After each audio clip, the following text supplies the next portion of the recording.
Joshua Meyrowitz, 7 Chesley Drive.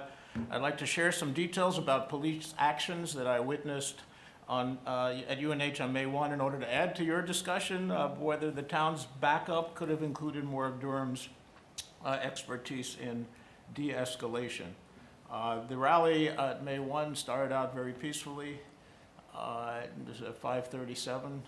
At 7:37, it was a lot less peaceful. One of the students who was caught up in this had spoken to you on February 19th in favor of a ceasefire resolution, Aiden Turner.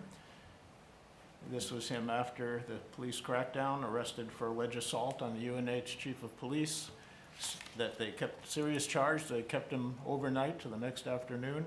Officials in the university and the town invoked this famous outside agitator trope, that these were not university students, even though 10 of the 12 arrested were university students. The 11th was a mom of an alum. The 12th was a Durham resident. Both of those had spoken to you on February 19th as well.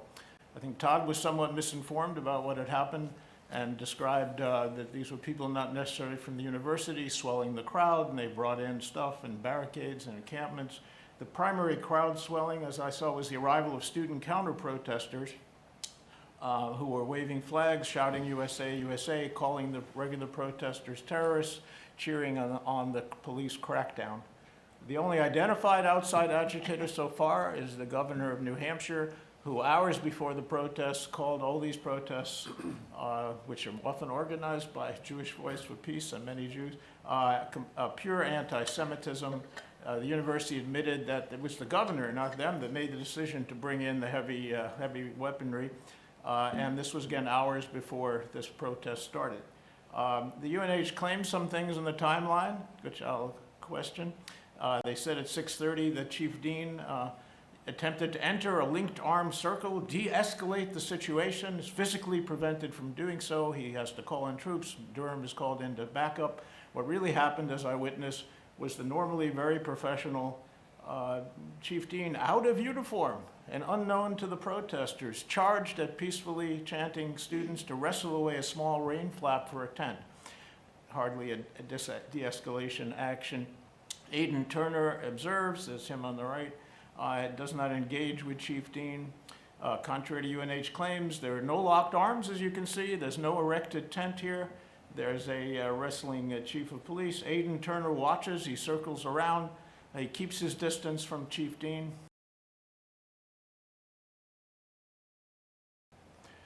After the chief lunges really deeply and forcefully into the students, Aiden encourages protesters to lock arms, but the chief slips away with his flap. Nobody bothers him, and Aiden and the chief never touch.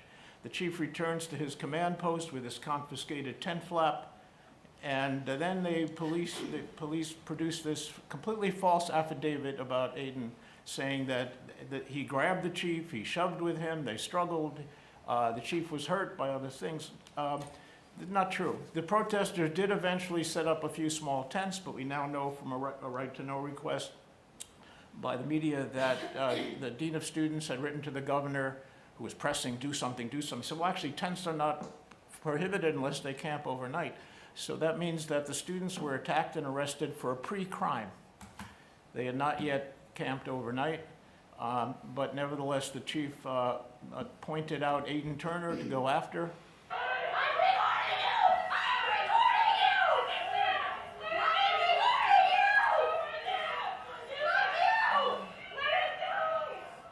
Taken to the ground very violently. That went too quickly. You can see here the stills.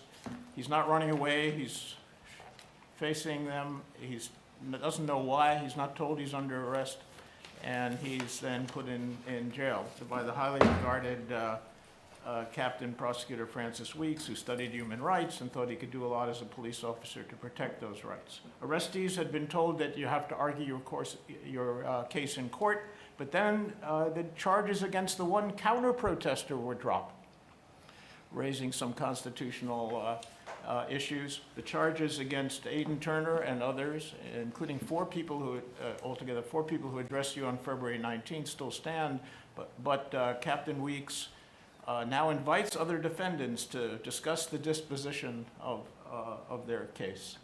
So I think this raises some questions about Durham just sort of passively backing up this process. So I ask you to consider that.